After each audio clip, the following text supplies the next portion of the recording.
ప్రాచీన శాస్త్రీయ అత్యాధునిక వైద్య విధానాలను వినూత్నంగా ఒకే గొడుగు కింద అందుబాటులోకి తీసుకొచ్చింది మెడి9 ఇంటిగ్రేటెడ్ మెడికల్ సిస్టమ్. పశ్చిమ బెంగాల్లో హిందుత్వ నినాదాన్ని బలంగా వినిపిస్తోంది రాష్ట్రీయ స్వయం సేవక్ సంఘ్.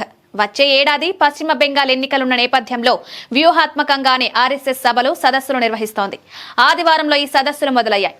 ఆర్ఎస్ఎస్ చీఫ్ మోహన్ భగవత్ పశ్చిమ బెంగాల్లోని బర్తమాన్లో ఆర్ఎస్ఎస్ కార్యకర్తలతో ఆయన నిర్వహించిన సమావేశంలో హిందుత్వం గురించి గట్టిగా చెప్పారు. హిందుత్వం అనేది భిన్నత్వంలో ఏకత్వం అన్నారు.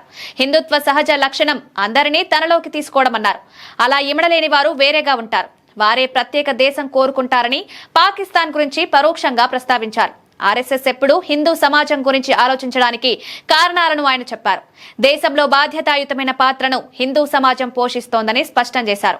బాధ్యత కలిగిన సమాజం ఈ దేశంలో ఏదైనా ఉంది అంటే అది హిందూ సమాజమే అని కితాబిచ్చారు.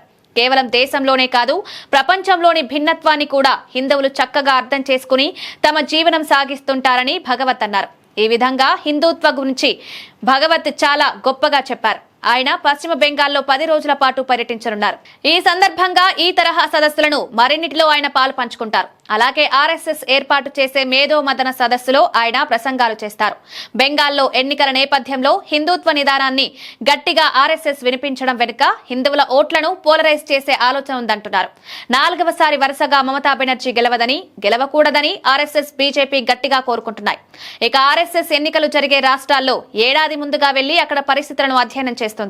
ఆ మీదట తనదైన కార్యాచరణ మొదలు పెడుతుంది. ఇప్పుడు ఆర్ఎస్ఎస్ ఆ విధంగా బెంగాల్లోకి ప్రవేశించిందా అన్న చర్చ సాగుతోంది.